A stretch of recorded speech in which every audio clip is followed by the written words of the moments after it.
नमस्कार दोस्तों, आज की कहानी है दुकान। शालिनी बहू 2 दिन बाद मिनी आ रही है। कमरे की सफाई कर देना और रसोई का सारा सामान बाजार से मंगवा लेना। शरबत की बोतल, आइसक्रीम जमने के बर्तन भी निकाल लेना। उसे मेरे हाथ की बनी आइसक्रीम बहुत पसंद है। गर्मियों की छुट्टियां ही हैं जो मुझ बूढ़ी माँ नानी को पूरे साल जिंदा रखने की शक्ति देती है। वरना कुछ लोग तो मुझे चैन से सांस न लेने दे। कहते हुए विनीता जी माला जपने लगी। शालिनी सबका नाश्ता निपटा, बच्चों को खेलने भेज, चाय लेकर रसोई से बैठक की तरफ जाते हुए बोली, माँ जी, कल मैं सहारनपुर जा रही हूँ। आप और शिखा देवरानी को जो ठीक लगे करती रहना। अपनी बहू की ऐसी दो टूक बात सुन विनीता जी का पारा चढ़ गया।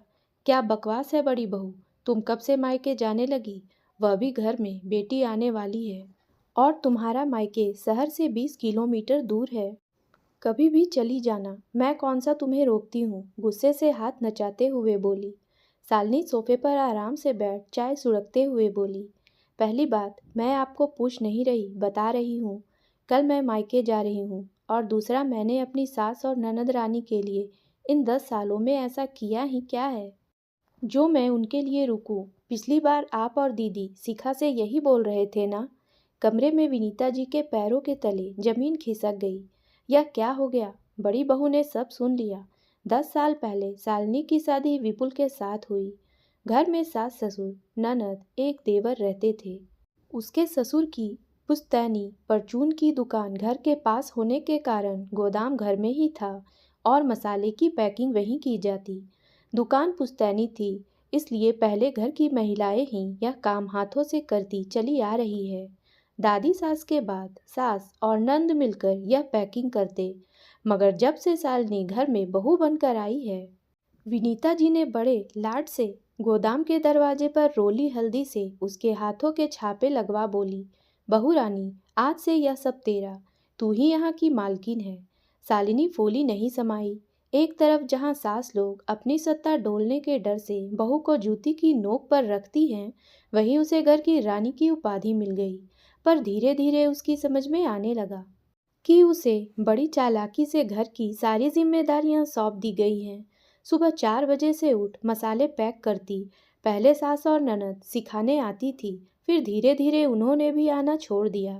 सारा दिन घर का काम निपटाती, फिर रात में 12 बजे तक पैकिंग मशीन से पैकिंग करती। अगर वह मदद करने को बोले तो कहते, ऐसा भी कोई बड़ा काम नहीं है जो तुम कर ना पाओ। कुछ सालों में नंद की शादी हो गई। सारी जिम्मेदारी निभाने के बाद भी उसे कोई प्यार के दो मीठे बोल नहीं बोलता, उल्टा चार बातें सुनाकर चला जाता। अब ननद भी मेहमान बनकर आने लगी। काम बढ़ता चला गया। शालिनी खुद मायके नहीं के बराबर जा पाती। दोनों बच्चों का भी मन करता कि नाना नानी के घर जाए, पर 4 दिन रुक वापस आ जाती क्योंकि दुकान पर स्टॉक खत्म होने की नौबत आ जाती। ऐसे ही वक्त बीतता गया। देवर की शादी हो गई। देवरानी के आते ही सब बदल गए। अब सासू माँ उसे कहती, नई बहू है, उसके खेलने खाने के दिन है, सब सीख जाएगी। बोल रसोई और गोदाम में पैकिंग के लिए जाने से रोक देती। देवरानी भी चालाक निकली। उसने शालिनी का सुबह 4 बजे से रात 12 बजे तक का शेड्यूल अच्छे से समझ लिया और सोचा, इस काम के जाल में फंसी तो कभी निकल नहीं पाऊंगी। इसलिए वह सास के आसपास चमचागिरी करती, अपने मायके से साड़ी गहने लाकर देती, मीठी मीठी बातें करती, उनके आगे पीछे घूमती रहती, कभी पैर दबाने कभी मालिश के नाम पर रसोई में कदम नहीं रखती। उसकी चालाकियां शालिनी सब समझ रही थी, पर पहले से ही घर, पति, बच्चे, दुकान की जिम्मेदारियां संभाल रही थी, जो अचानक नहीं छोड़ी जा सकती थी। और यही सब बर्दाश्त करती कि देवरानी काम में हाथ आज नहीं तो कल बटा देगी। हद तो तब हो गई जब मिनी पिछली बार मायके आई। पूरा समय नई भाभी के पीछे पीछे डोलती रही, जिसका फायदा उसने काम से बचने के लिए उठाया। शिखा बोली, दीदी चलो, मैं आपको बाजार घुमा लाती हूँ। तो कभी उन्हें पार्लर, सिनेमा घुमाने निकल जाती। मिनी के बच्चों की जिम्मेदारी शालिनी पर छोड़ सास, देवरानी, ननद तीनों रोज कहीं ना कहीं सैर सपाटे पर निकल पड़ती। एक बार भी कोई नहीं पूछता कि तुम चलोगी क्या। आखिर घर की मालकिन है वह, घर छोड़ कैसे चल देगी, इसलिए पूछना ही क्यों। शालिनी सोचती, मालिक मालिक कहकर नौकर चौकीदार से कुछ ज़्यादा हैसियत नहीं रखती है वह। नंद मिनी जाने के लिए बैग लगा रही थी। सास और शिखा भी कमरे में बैठी थी।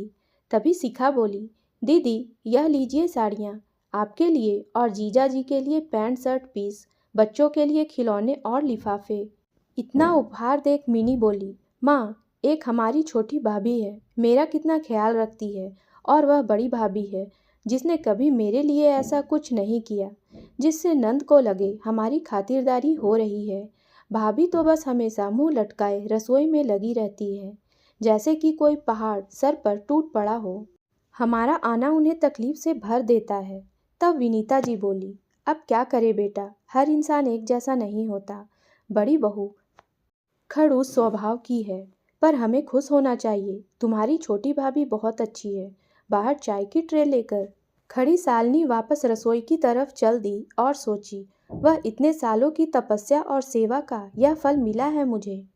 घर और दुकान के नाम पर जिम्मेदारी पकड़ा दी। सुबह से रात तक काम करती रही मैं हर बार। खुद अकेले चली जाती दोनों माँ बेटी। मैं कहती तो बोलती, घर खाली हो जाएगा, तुम नहीं जा सकती। रही लेन देन की बात, तो अपनी बेटी को देने के लिए विपुल से पैसे लेती और सबसे कहती है, घर में तेरा मेरा क्या होता है, जो देना है बेटी को मैं दूंगी। जिसके चलते नाम हमेशा सास का हो जाता और भाभी कुछ नहीं देती। यही सोच आज नंदमिनी बदनाम कर रही है। शालिनी, विपुल की आवाज़ से उसकी तंद्रा टूटी। कल ड्राइवर सुबह आ जाएगा, तैयार रहना।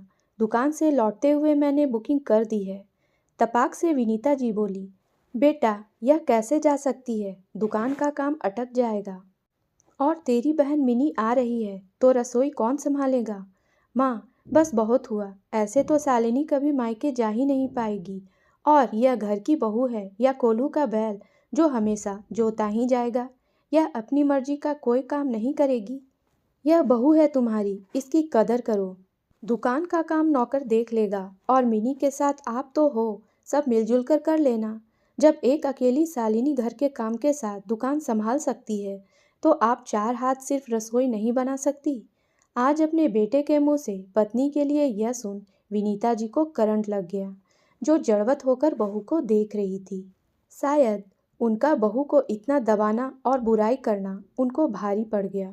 शालिनी चाय खत्म कर कमरे की तरफ जा रही थी, पर उसकी आंखें अपनी सास को देख मानो कह रही थी, 100 सुनार की एक लुहार की। तो उम्मीद है दोस्तों कहानी पसंद आई होगी। अगर चैनल पर नए हैं तो सब्सक्राइब करना ना भूलें। आपका बहुत बहुत धन्यवाद।